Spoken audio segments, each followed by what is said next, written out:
Hello, Flycree, and welcome to your deck review. Now, first of all, title's fucking hilarious. No, not that kind of tucking. I see from your primer, we are playing a game changerless control deck, which I take philosophical issue with, but if you are having fun and your table is having fun, I will let you do your thing. I see we are not having any big problems with the deck. We like how it's playing generally. What we dislike is that we are almost entirely reliant on, you said, Sakashima's will.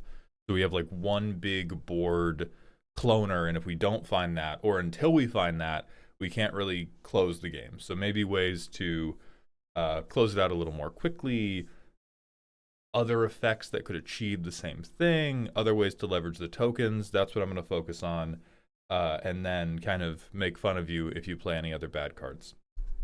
So let's see. We have Wan Shi Tong. All no. Immediately, I'm putting this in Moxfield. I'm sorry. I can't take it. I tried.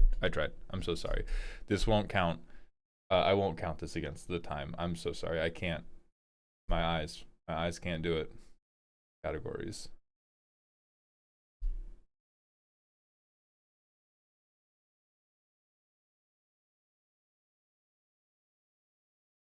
Do we? Oh, you do have. Yeah, let me get considering out of here. Considering 142 still. Do you have a sideboard? Maybe board. There it is. Sideboard. All right, we good? 101. What the fuck is it? What the fuck is it? Tokens and extras? There we go. Okay. Export type text. No. Oh, wait. I can do this. Sorry. I'm a fool. I can...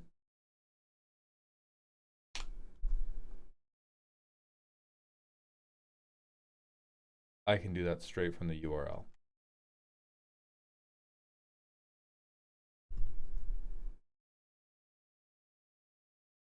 All right. I'm mainly doing this because the Moxfield's little like highlight thing up in the corner there, where it does the big card, is easy on my old man eyes, versus Architect forcing me barbarously to look at every individual card. And no, I couldn't just zoom in. You sound crazy for even suggesting that. Okay, so Wan Shi Tong, whenever he enters, target non-land permanent's owner puts it into their library second from the top or on the bottom. That is very bad removal, which is perfect for bracket 2. Whenever one or more cards are put into a library from anywhere, create 2 1/1 colorless spirit creature tokens. With this token, can't block or be blocked by non-spirit creatures. Okay, all right. So I'm a control dipshit, but every time I'm a control dipshit, I get 2 totally unblockable creatures. Pretty hot. Anthem, Patrician Geist, and Supreme Phantom. I don't love these, and I do want to say, take everything I'm about to say with a grain of salt, particularly for control strategies that want to convert in lower brackets, and even more so if you have one group you regularly play with, because I am comparing the effectiveness of what you're doing to the mathematical aggregate of like every game of Commander I've ever played, and I've played like convention games, content games, CEDH games, casual games against people with very, very good decks. And so if a thing is working for you and I'm like, this is bullshit, that's a beautiful part of Magic if you can take a bullshit card and make it good. So that said, these 2 suck ass. I understand why they are in here. I understand that they are in here for when you do whatever Sakashima's will does and you turn everything into Supreme Phantom. What dismays me about them is and we'll go to the playtest and see like how many spirits you can make. It feels like they do very, very little until you can clone them, and then this is like I'm moneyballing Craterhoof, if you've seen that move, but like I'm making my own Craterhoof via my commander Supreme Phantom and Sakashima's Will, which is cute, but I would love if we could find things that meant more when I played them before the cloning effect happened, but maybe having some 2/2s versus some 1/1s is the difference maker. Blink, I like this. If I would recommend anything, I would probably recommend to do this more, right? Because you get to reuse your commander's ETB, and you talked about this in the primer. I reuse my commander's ETB, it makes me more spirits, it controls the board, it's great. Because your commander has to be out before any of this matters, right? If you tuck something turn 2 or turn 3, even if it's a big threat, you don't get anything for it. And so I would expect this deck to be running quite a lot of ramp and then quite a lot of blink, and have its primary method of doing this be I get my commander out turn 4, I think is the best you're going to do in mono blue if we're not running game changers. Ooh, maybe turn 4, but like you could do turn 4 with 1 mana up if you played a mana rock on turn 2 and turn 3. Anyway, wow, 50 considering cards. All right, clones. That's pretty cute. Okay, and this is the card in question. Choose a creature you control. Each other creature you control becomes a copy of that creature until end of turn. We can get you more versions of this. Not too many, but I think one thing that we can fix immediately, and this depends on if... Let me reread this. What usually happens is I want to dig for Sakashima's Will 9 times out of 10 and rarely use anything else. So it depends on how... If you are also bothered by using Sakashima's Will from Temu, or really... No, it's not from Temu, but Lorwyn just dropped, and they dropped Mirror Form, which is each non-land permanent you control becomes a copy of target non-aura permanent. Sakashima's Will on roids. There is also, I think, Nanogene Conversion. Don't know how you feel about Doctor Who. But like literal exact same effect as Sakashima's Will in terms of what you are using it for. And then maybe you have this, maybe you don't. Rite of Replication is also one of my very, very favorite cards. If Lord effects are how you're going to be trying to do this, it'll work for that. Or you can just say, all right, I quintuple copy Timmy's best creature.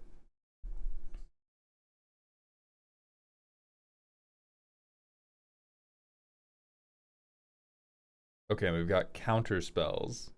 That's so cheese, dog. You gotta be a spirits player, bro. You can't. Okay. Okay.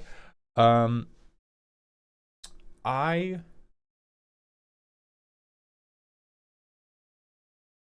do not like this very much. I'm trying to think about what the use cases for this are. If I don't know if you have a mass board tuck that is meant to make this guy like a 50-50. If you do, disregard this. But I don't think he gets big enough on his own, especially because this is just end of turn, and you can sack him to counter an instant or sorcery, which you almost never want to counter. Probably. Like I would rather, if removal is being targeted at my commander, I would rather blink him again. If a board wipe is being targeted at my board, I would rather play something. We can't Ripples of Potential. So maybe you don't, because you don't have white. So maybe you can't phase out your board. Maybe you don't have the mana. So maybe this is just your board wipe insurance. But I really struggle to believe that a thing that just says, I actually counter the spell is not better than this. I don't think you're deep enough into caring about spirits as a creature type. So this to me looks like something that has been overrated. Unless, again, there is a like, I tuck 30 things at once. Draw. Wowza. Okay, we got a lot of brainstorm effects. We have a lot of draw for my tokens. Lot of draw for my tokens. This is, you are fucking capping. You want to know how I know you are full of shit? I play this card. I play this card in VV Stompy, and I accept that it is a dog shit terrible card. So if this is like your team's equipment manager and you're like, I want to do whatever I can to make this deck win and then show you my copy of Durgar Island Dragon that I beat you with, go off king. I respect it. Hold on, let me double check your pronouns. Yes, go off king. But if you do want slots for more dig, it's definitely this guy.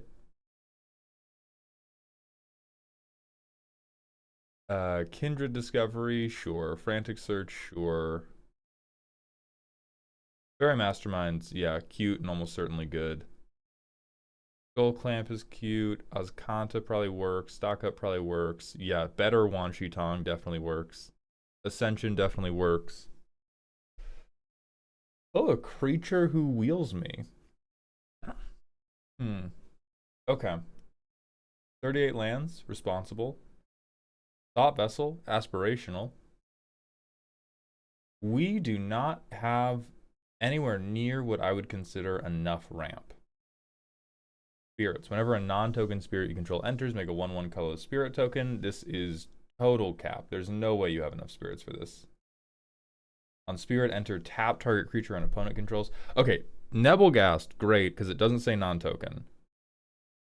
Oh, are we playing Baboon Spirit just for the mana dump flicker? Okay, I'm back on. That's fine. Dutiful Knowledge Seeker. Oh yeah, sure, get a counter on it. And a mana dump to put stuff into libraries? Hell yeah, that guy's great. Recursion. Then we have a tutor. Archaeomancer. ETB free cast. Tomb Trawler. Sure. Because the fact that you've tagged this as recursion dismays me, but like, yeah, Tomb Trawler can go in this deck. Anything that's like a cheap way to put something in a library. Alright, Aether Spouts and Raise the Palisade are fine. What I'm most dismayed by is the idea that we're going to have to be land dropping into our 5 mana commander, who is our only way to build up a board state. Oh, why did it still give me...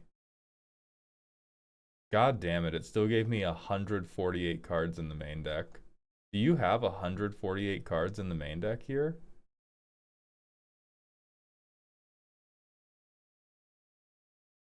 No. Deck size is 100. So what is... Oh, use the goddamn Architect playtester. Alright, we have 2 lands, potentially 4, and nothing to do. So I'd mull that. A lot of lands, but I have Stock Up. I will probably keep it just off of Stock Up. Land, turn 2, land, turn 3, land like a fucking adult. I Stock Up. Sure, give me the 2 non-lands. Great. Now this hand is looking good. I don't know how to tuck things to the bottom of my library. There we go. Move all to bottom. Okay, it's L. That was turn 3. I gotta dump something. Reliquary Tower. Fuck maximum hand size, by the way. Or fuck breaking maximum hand size. I'm so sorry. Alright, turn 4. I still have no board presence, but I can flash in Enduring Curiosity. Or, realistically, maybe I do Dutiful Knowledge Seeker, so that on turn 5, I drop this, I drop my commander, I get a counter on this guy, because I tuck something, and then I get 2 spirits. How do I make tokens? There we go. Add token. Bird Illusion. What's the... Great token copy. Great. I have my guys. Oh, these are the wrong ones too, but whatever. Who cares? They're 1/1s. That's what matters. The next, I could go Sanctuary, get Stock Up back on top of the library. Bam, bam, these hit you. Draw 2 cards.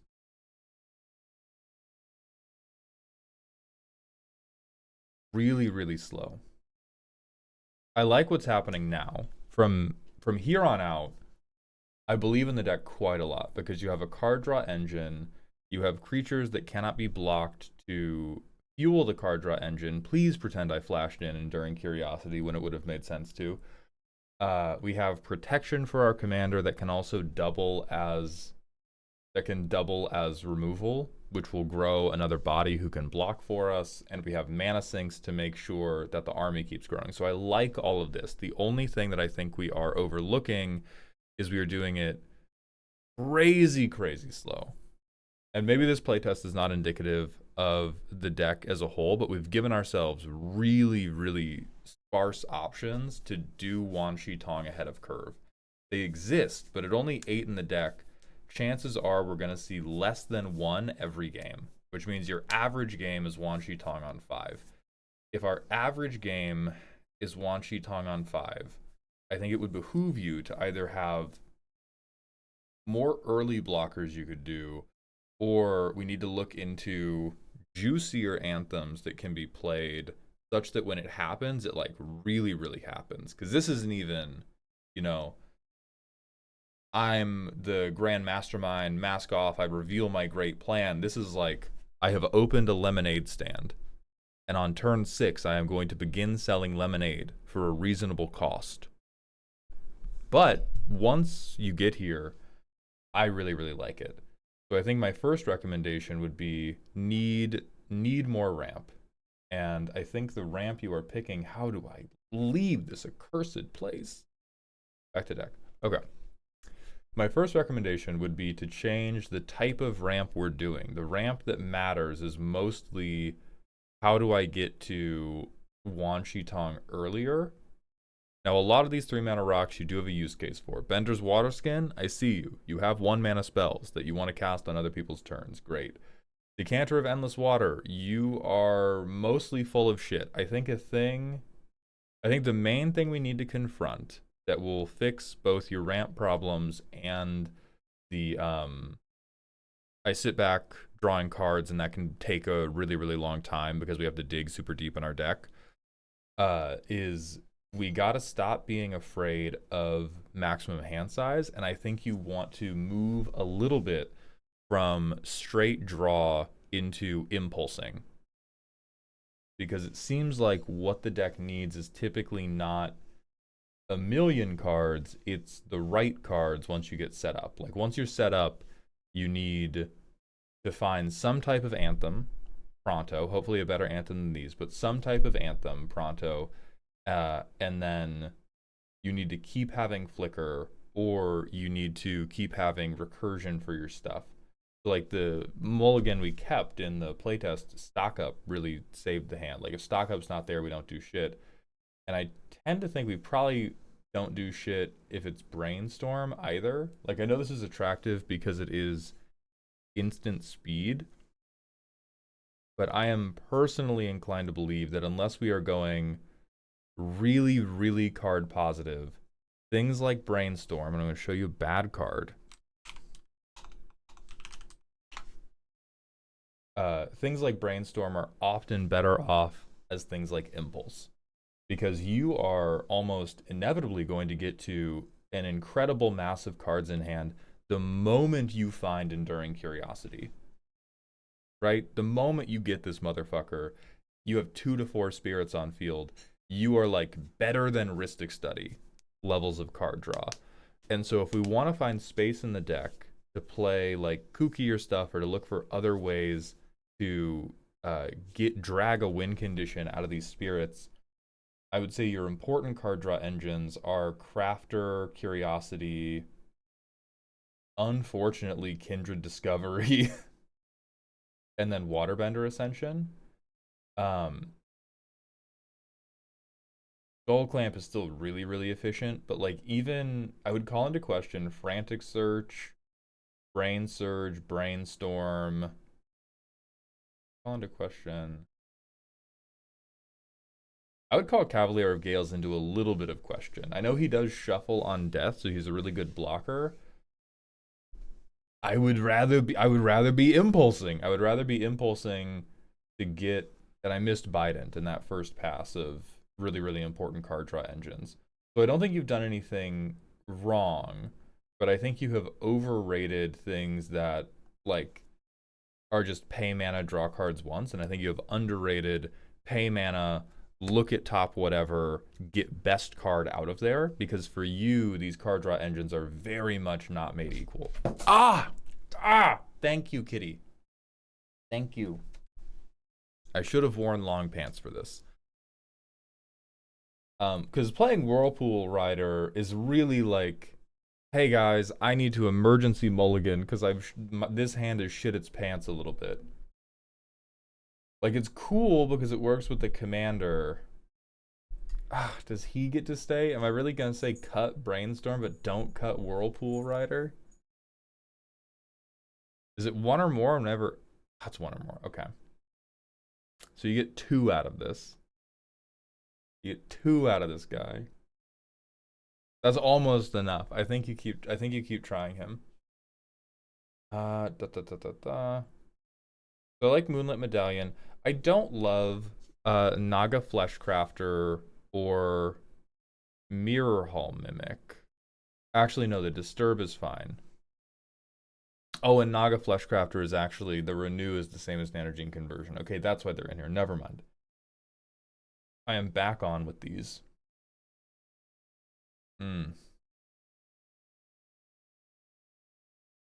What's Secret of Bloodbending do? You control somebody during their next combat phase. That is not a finisher, but I understand that puppeteering your green stompy friends is funny. Psychosis Crawler, sure.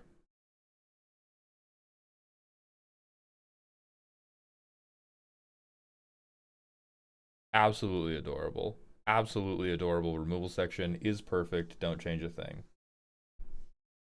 Obviously, we have Mirror Form in the maybe board already. Okay.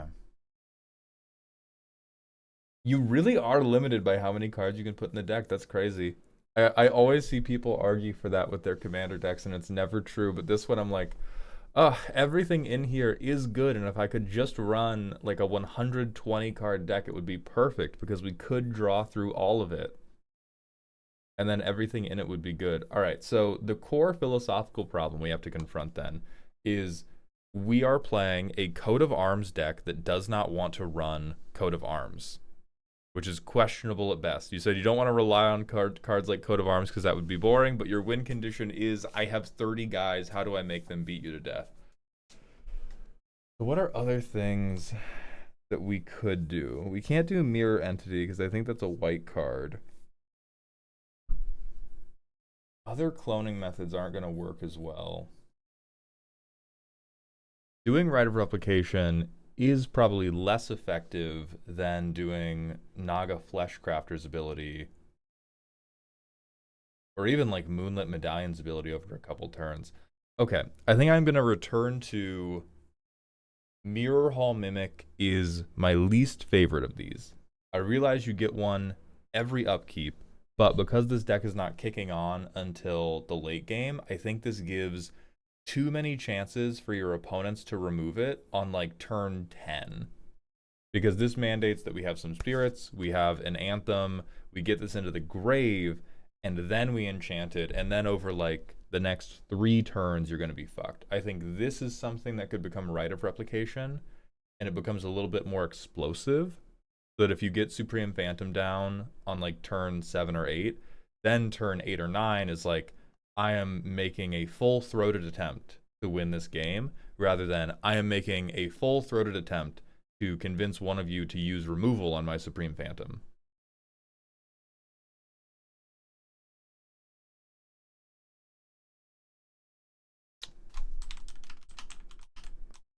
I don't think this does anything. I'm just looking at it.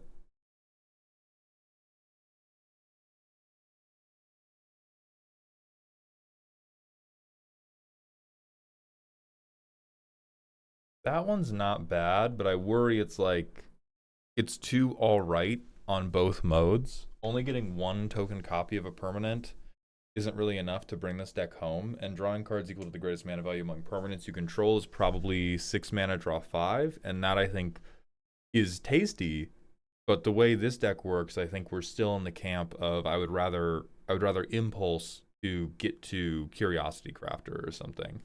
So those good impulses.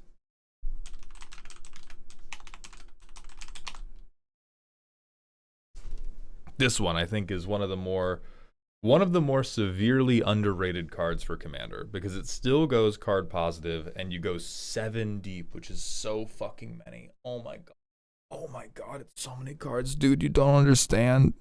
It's so many fucking cards, Brian. I don't know if that's your name. That's just what I felt in the moment. It's so many fucking cards.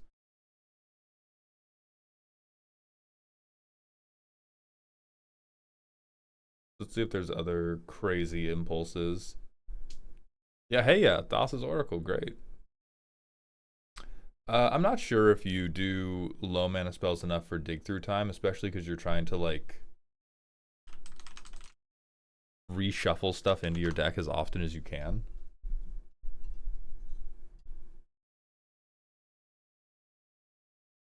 Is probably worth dropping Salundi Vision in here. You have a ton of dead turns in the early game, so losing one to a tap land that might be a useful impulse, really not that bad. We have stock up already. We have consult the star charts. I like Memory Deluge. It's instant speed as well, so that allows it to keep parity with something like Brain Surge, but you get to get a little deeper, and then you have Flashback for a second round as well. But overall, this deck is really good. I like this. I think this works. I think this works in exactly the way you want it to. I think the only things that leave a little bit of a, you know, worried aftertaste in my mouth are, we are not doing anything until this commander comes out, and we are not getting this commander out with any type of haste. There is no hustle on getting the commander to board, and before the commander comes to board, not a lot can happen. And so I think you have overrated your draw section, and this could just be a natural consequence of it being a bracket 2 deck, is we are really overvaluing how high can the ceiling get once the deck has gone to plan. And I think we're undervaluing the things we need to make the deck go to plan. That's going to be the grain of salt part, where if you know for a fact that your table is never doing shit before turn 4, deck's perfect, no notes. If you have ever had any issues with like, oh man, I wish I felt a little bit more active. The way you feel a little bit more active is you cram like probably 3 to 5 more pieces of ramp in this deck. 3 to 5 more pieces of ramp is what gets you over the line of, you can be confident that every game you will see one in your opening hand, or you can mulligan to one if you want to. The piece of ramp I would recommend is always the Claire's Rhinestone Special, because you have a 5-mana commander. I would recommend more expensive ramp that gets you straight to your commander, or more expensive ramp that lets you go, commander, hold up mana for other bullshit. So even like Thrawn Dynamo is relevant ramp for you. You go like turn 4 Thrawn Dynamo, turn 5 commander, but now I have 2 blue mana. Scarier than enriched plutonium.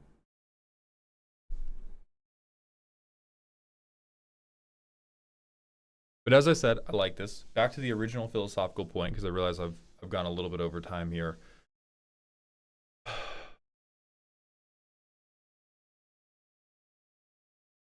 Whatever you do as a finisher for this deck, it is always going to be coat of arms at home. You are making a very wide board of exactly 1 creature type. The only thing those decks really like to do to finish the game is to try to enact specious supremacy on the commander game. So whether you're doing it like, oh, it's fair, or it's not boring because it's Supreme Phantom, you're really just saying, this is coat of arms, but I need 2 cards. Therefore, it's cool.